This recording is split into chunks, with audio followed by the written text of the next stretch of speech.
So hypnotic. Hey guys, what's up YouTubers? Channel1 here, and I'm going to be playing some more Skyrim. In the last episode, we started fighting our way through Bleak Falls Barrow. In this episode, we're going to continue pushing forward to try to find the Dragonstone. Now, as for how you don't want to get past these, just sprint it. You shouldn't take any damage. Then just pull this chain, and they stop.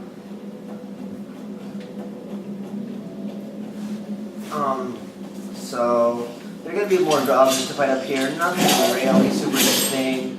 As you can see, my great sword is making really quick work of these guys. You should not have a problem with this. Oh, I just totally missed him.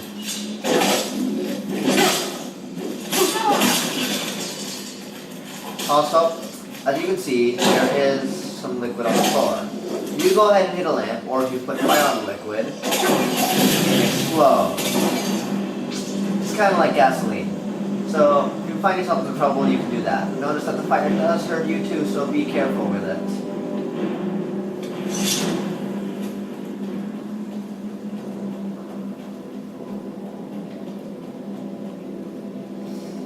I'm just going to want to keep going forward here.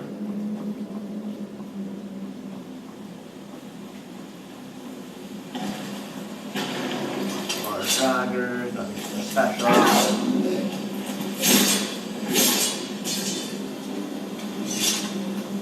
And chest, there's amethyst, which you can sell, gold, magic potion, and some arrows. I mean, it's never really a bad idea to have arrows, so I would just grab them. Even if you don't plan on using the bow, you can just sell them. They don't weigh very much. Now, I do believe that I came in from there. So what you're going to do is activate the chain and then crawl through this river gutter area. Yeah. I want to go right here through an area that's actually kind of nice. It's very glowy, cool looking. Yeah, not much really happens during this part. Oh, but also something interesting. You can actually walk into this waterfall. You can totally jump off. You can also see an enemy down there, and they can see you. So you might want to take out your weapon as you're walking up here. Because, you know, never know when this thing's going to jump out from behind the corner. Like right then. Yeah, as you can see, I'm pretty close to getting the level, and my two-handed is going, whoa, dude. Calm down. And my two-handed is going off. I think I'm going to keep knock my two-handed up a lot. I'm probably going to be using a lot of two-handed weapons. Now, if you go down here, there is a chest with some stuff in it. That's really the only reason you would want to come down here. But you do have to unlock it. So, by the way, the locks are different every time, so I don't think you can just copy me.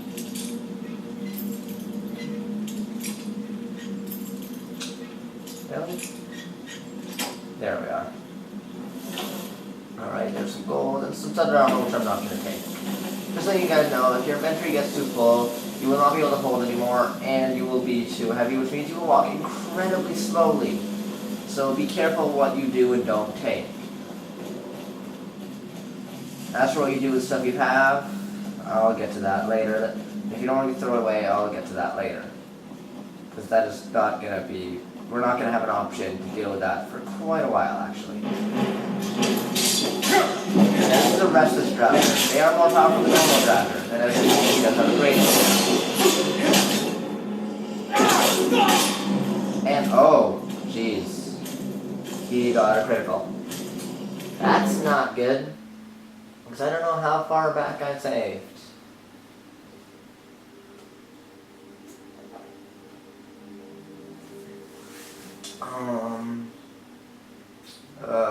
That's not good. Ooh.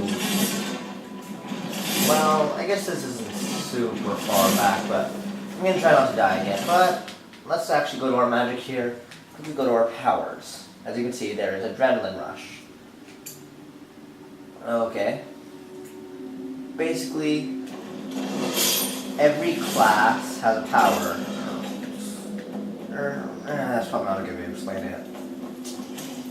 As you guys know, I chose Guard, and every one of those options of the type of character you could pick has a specific power.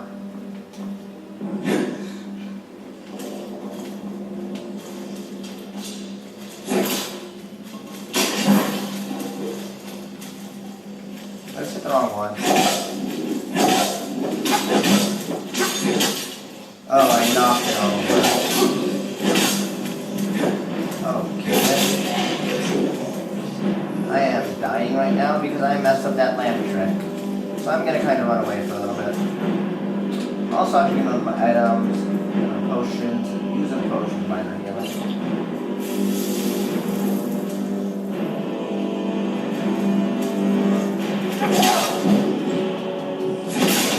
Alright, so there's level that.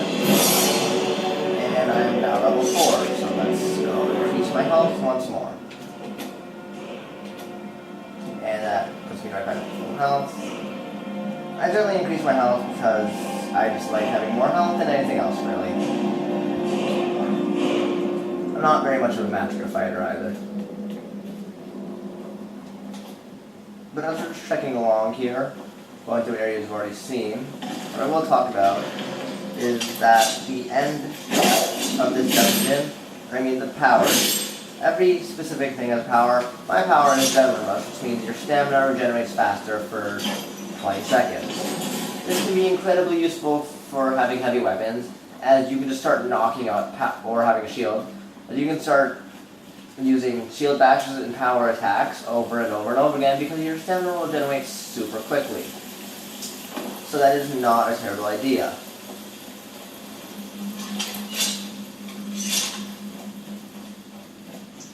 Others, like the Nords, can use cold, they can drive enemies away, they can calm enemies down, stuff like that.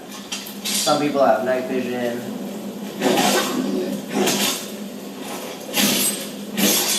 But I don't know how many of them. None of them are super incredibly ultra useful out of very specific situations. Okay, which I actually quite enjoy because it means that nothing really feels overpowered. Now you can't really increase the effects of these powers, as they're called, so they're decently useful, but there are ways to get better things, and we haven't found that yet, so I'll go into that when we do. Our time's looking pretty good, so I think I'm just going to keep pushing forward. I don't think we'll get to the end of this dungeon before the episode's over, but in the meantime, I'm going to try and not lose to this Restless Drowger again. As you can see, I just got a stun on him. That's what happens when you use a power attack with a heavy weapon. Sometimes you will get a stun.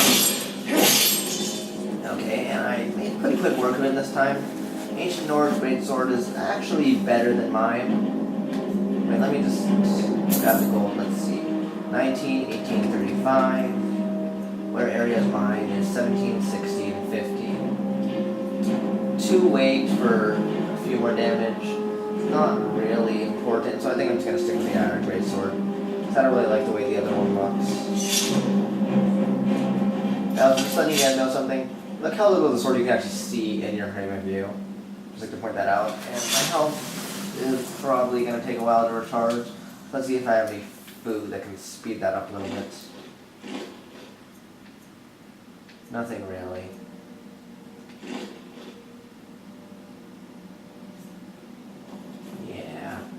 Yeah, by the way, I totally have wine somehow. Alright, but here we are in the next area of Bleak Falls Barrow, Bleak Falls Sanctum. There's not really a point to that, other than that the game can't load all the areas at once. And my health is looking pretty good, and I don't think I'll be fighting too many more Restless Drowgers. So let's press forward, shall we? I'm actually just going to save really quickly, because we remember what happened last time. We're going to see there are more of these things. I don't want to sort of do them. Maybe take more damage than it looks like. Activate the chain. Then take a sword because we're going to be fighting some enemies.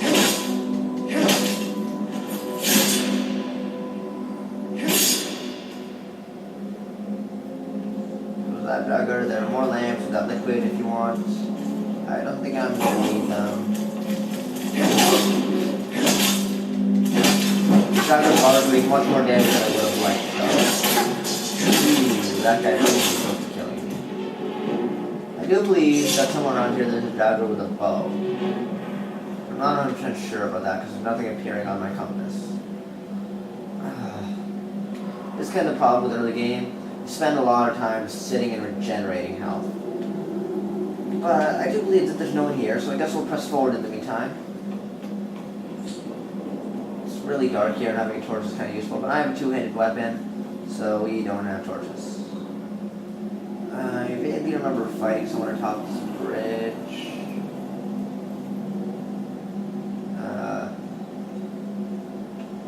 No?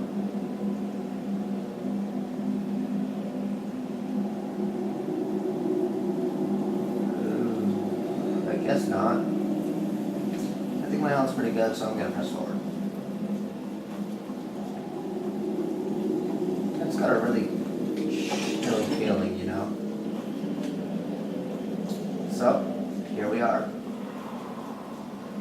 Now, here we are. This door. This door. As you can see, there's a little keyhole. You put the keyhole in, the golden claw appears. You press it down, and nothing happens. You need to change these three things so that they line up. They all have every ring has 3 different options. So you could be sitting here for probably around 20 minutes trying to figure this out. The game does not give you any hints whatsoever, except for this. You go to Misc, go look for the claw, and then start using the right trigger to look around. Click it, and as you can see, there are 3 symbols that tell you what to do. This bothers me a lot because they don't tell you about this, and I only learned this through a guide on the internet. But I think we're gonna have a bit of a shorter episode because I'm just gonna open the door and then call it. Nah, we have a few minutes left. So as you can see, it's kind of faded, but it's polar bear, butterfly, I don't know, Kakuna. Polar bear, butterfly, Kakuna. So we're gonna want to make the top one a polar bear.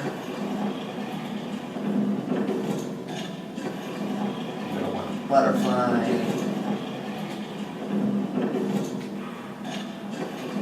and the bottom one a Kakuna. Now you activate the keyhole, and they turn, and the door opens.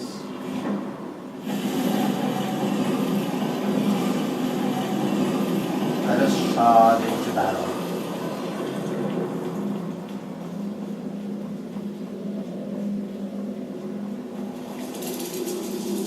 Close combats can't really hurt you, but I actually do think I'm going to call this an episode. So I'll see you guys in the next episode of Skyrim, or in other words, the Carrick Explores Caves for like a 4-episode show.